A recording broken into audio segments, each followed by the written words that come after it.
The grand hall of Davonwyn Castle shimmered with the light of hundreds of candles. Crystal chandeliers hung from the vaulted ceiling, and polished marble reflected the soft glow. Nobles in velvet gowns and embroidered coats moved gracefully, whispering, laughing, and casting secret glances at one another. At the center of the gathering, a young woman sat quietly in her wheelchair, her hands folded neatly in her lap. Alara Davonwyn was no stranger to the whispers. She had grown used to them over the years. Whispers about her accident, her confinement to the wheelchair, and her quiet, solitary nature. Yet she carried herself with a dignity that often went unnoticed by those who only saw weakness. Tonight, however, the hall seemed especially cruel. A group of young nobles approached, their laughter like sharp knives. "Look at her," one sneered, "always sitting there, thinking she belongs among us. She can't even dance," another added with a cruel smile. "Does she even know how to smile properly?" Ilara's lips curved slightly, a small knowing smile. She did not answer. Her eyes, dark and steady, watched them, seeing through the shallow mockery. She had learned long ago that pride and cleverness could be more dangerous than swords. From the shadows near the tall windows, a presence watched. Lucien Vale, the alpha vampire, had observed this court for centuries, but tonight, something unusual caught his attention. A human girl, frail in body but strong in spirit, sitting in the midst of scorn yet unbowed. His dark eyes followed her every movement, intrigued by the fire she tried to hide. The mockery escalated. One of the young nobles, a tall boy with golden hair, leaned forward and said loudly, "Perhaps she thinks someone will rescue her. But who would want to save someone like her?" The hall erupted in laughter. Alara's fingers tightened around the arms of her wheelchair. She hated being a spectacle, hated being underestimated. But before she could respond, a hush fell over the room. Lucien stepped forward, tall and imposing. His presence was magnetic, commanding, even frightening. The crowd instinctively fell silent. He walked with the grace of a predator and the certainty of someone who had lived through centuries of wars and betrayals. Alara felt a sudden chill, though the room was warm. Something about him made her pulse quicken, though she did not understand why. "Enough," Lucien said, his voice smooth yet firm. It carried through the hall like a cold wind. The young nobles froze. "Your mockery is childish, and your arrogance foolish." All eyes turned to him. No one dared speak. He approached Alara and paused before her. She felt the intensity of his gaze, as if he could see every secret she had hidden from the world. Then, without a word, he knelt beside her, lifting her delicate hand to his lips. The touch was gentle, reverent. His lips brushed her skin, and the hall collectively held its breath. In that moment, Alara felt an unfamiliar warmth, a mix of surprise, fear, and something else she could not name. The room was silent except for the whisper of her breath and the quiet awe that followed. Lucien rose and looked around the hall. "Let this be a lesson," he said, his voice carrying the weight of authority and danger alike. "Strength is not always visible, and cruelty always has a cost." The nobles shrank back, unsure whether to laugh or flee. The laughter that once echoed through the hall had vanished, replaced by a tense, respectful silence. Alara's cheeks flushed, though not from embarrassment. There was a strange thrill in being seen, not for her weakness, but for the strength she had always known she possessed. After a long moment, Lucien turned and melted back into the shadows near the windows. The hall slowly returned to its normal rhythm, though the nobles now spoke in whispers, casting wary glances at her. For the first time in years, Alara felt a strange sense of victory. Yet as the night wore on, an unease settled over the castle. Shadows seemed to shift unnaturally in the corners of the grand hall. Candles flickered despite the absence of wind. Alara, sitting quietly in her wheelchair, noticed the subtle change and shivered. Something dark lurked just beyond the edges of the light. Later, in her private chamber, she tried to push the unease aside. The walls of her room were lined with bookshelves filled with tomes about magic, history, and the supernatural, gifts from her father, who had been a scholar of the unknown. She often found solace in reading, learning, and imagining worlds where strength was measured not by body but by will and mind. A sudden knock at the door startled her. "Enter," she said, her voice steady despite the tension in her chest. The door creaked open, and a tall figure stepped inside. Lucien. His presence seemed to dim the light. Yet she did not feel afraid, not completely. "You noticed it," he said simply, as if stating a fact rather than asking a question. Alara's eyes widened. The shadows. The movement. Yes, I did. How did you know? He smiled faintly, a shadow of amusement across his pale face. I have watched this castle for centuries. It speaks to me. Danger moves where most cannot see. Ilara felt her pulse quicken. Then what does it want? Lucian's gaze softened slightly as he looked at her. That I do not yet know. But you will need courage. More than you think you possess. She swallowed hard, sensing that her life and the world she thought she knew was about to change. Why me? She asked quietly. Because, he said, leaning closer, even in weakness you have fire, and fire can burn brighter than any sword. For the rest of the evening, Lucian stayed in the shadows watching. Ilara tried to focus on her books, but her thoughts kept drifting back to him. There was a strange magnetism about him, dark, powerful, and terrifyingly gentle. He was a creature of the night, yet in his presence she felt an inexplicable warmth, a feeling she could not name but did not wish to resist. Days passed, and the unease in the castle grew. Strange noises echoed through the corridors at night, and servants whispered of things moving in darkness, shapes that vanished before they could be seen clearly. Ilara noticed them too, feeling a chill whenever she rolled through the long hallways. She began to wonder if the world she had known, the rules she had trusted, were no longer enough to keep her safe. One evening, Lucian appeared at the top of the staircase, his cloak flowing behind him like liquid shadow. His dark eyes met hers, and he inclined his head slightly, as if acknowledging an unspoken bond between them. Ilara, he said, his voice low, almost a whisper. Prepare yourself. The danger is closer than you imagine, and soon you will need more than courage alone to survive. She felt a shiver run down her spine, but there was also something thrilling in his words. For the first time, she sensed that her life was not just a series of limitations, but a story waiting to be written, a story in which she might play a role far greater than anyone had ever imagined. That night, as the wind howled outside and the shadows in her chamber deepened, Ilara sat in her wheelchair, hands resting on the polished arms. She remembered Lucian's words and the warmth of his kiss upon her hand. She could feel the power of the night stirring, waiting for her, and for the first time in her life she did not feel afraid. But as she drifted into a restless sleep, a sound echoed through the corridors, soft, sinister, deliberate. Someone or something was moving through the castle, and she knew, deep in her heart, that her life was about to change forever. Her eyes snapped open, staring into the darkness. Outside her window, shadows twisted unnaturally, and somewhere in the distance a low, inhuman hiss sent a chill through her very soul. The night was no longer safe, and soon Ilara would learn that the world she thought she knew was only a fragile mask over the dangers that waited in darkness. The castle was unusually quiet the next morning. Sunlight streamed through the tall windows, but the shadows from the previous night still clung stubbornly to corners of the halls. Ilara Davenwin rolled herself slowly through the corridors, her mind buzzing with questions.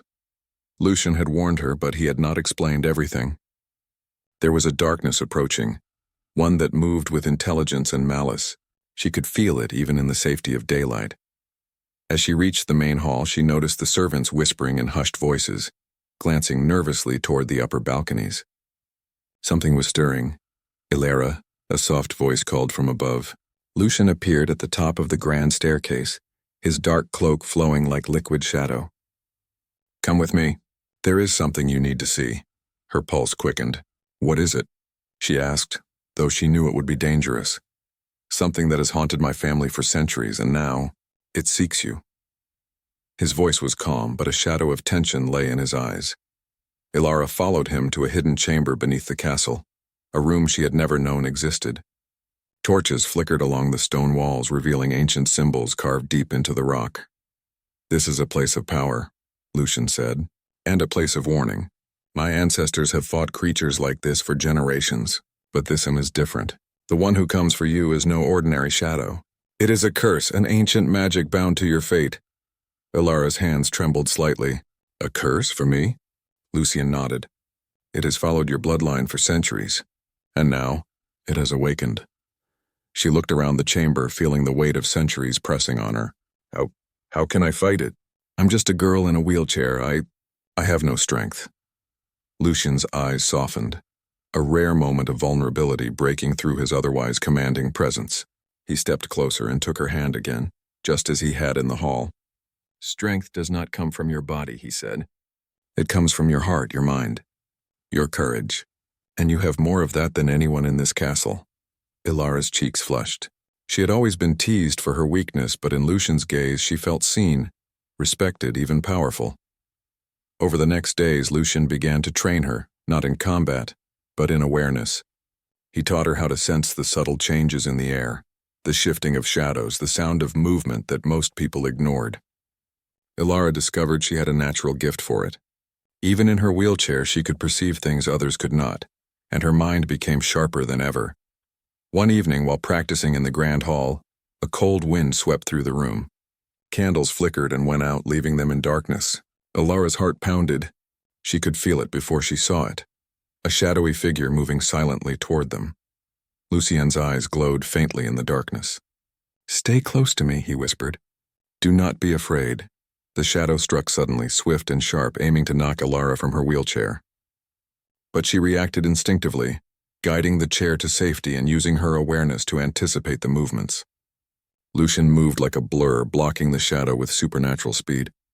Together, they managed to fend it off, though the shadow dissolved into mist before they could identify it.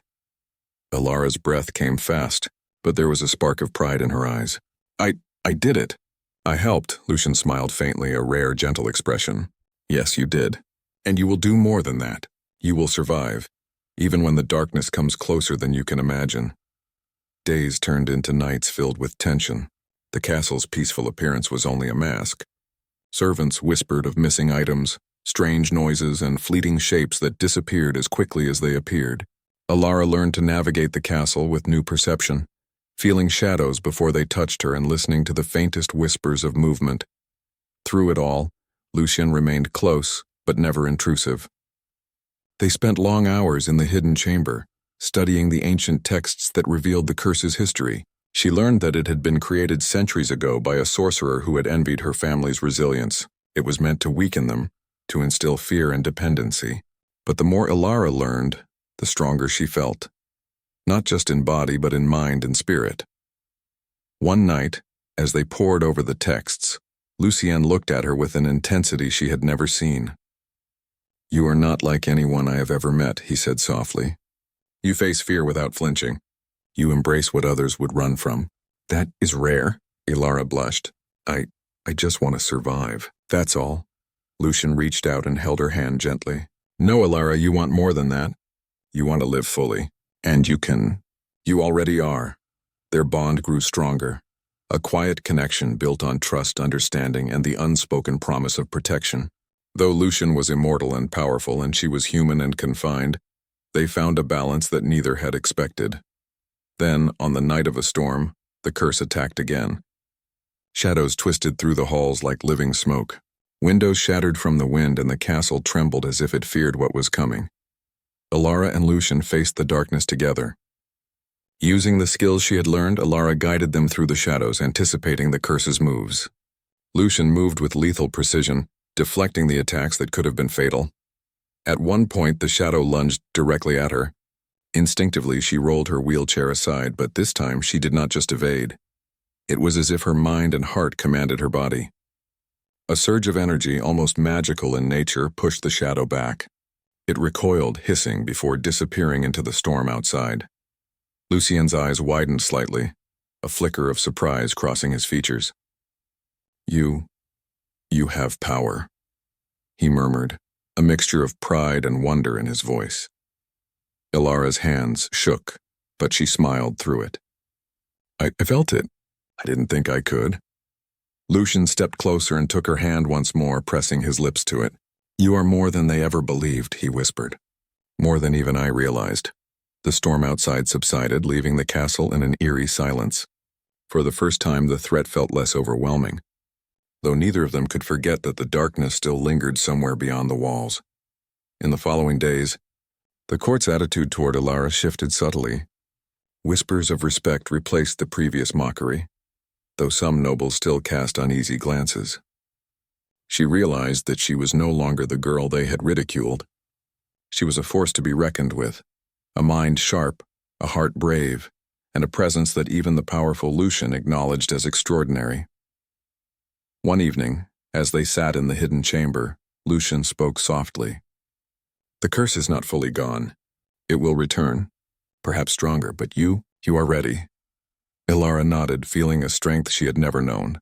"Then I will face it, whatever comes." Lucian looked at her, his expression a mixture of admiration and something deeper, something that hinted at the bond growing between them. "I will stand with you, always." As night fell over the castle, a raven flew past her window, cawing sharply. Ilara watched it with a sense of calm determination. She knew the darkness would return, but she no longer felt powerless. The final moment of Part 2 ended with a note of quiet tension. A folded letter arrived at the castle gates, sealed with blood-red wax. It bore an unfamiliar symbol older than any living memory, and the message inside was simple but chilling. "The shadow does not rest. Neither shall the curse. Prepare, for the night is far from over." Ilara read the words aloud, her voice steady despite the unease curling in her stomach. She looked at Lucian, who nodded, his dark eyes gleaming with a mixture of warning and trust. Together they clasped hands, a silent promise passing between them. The castle may be filled with shadows, the curse may linger, but they would face it together, human and immortal. Courage and power united. The night stretched on, quiet for the moment, yet alive with possibilities and dangers, and Ilara knew, as she gazed into the flickering candlelight, that her life would never be ordinary again. She had become more than the girl in the wheelchair. They had both become part of a story that would echo through darkness and light, a story of courage, power, and the beginnings of an extraordinary bond.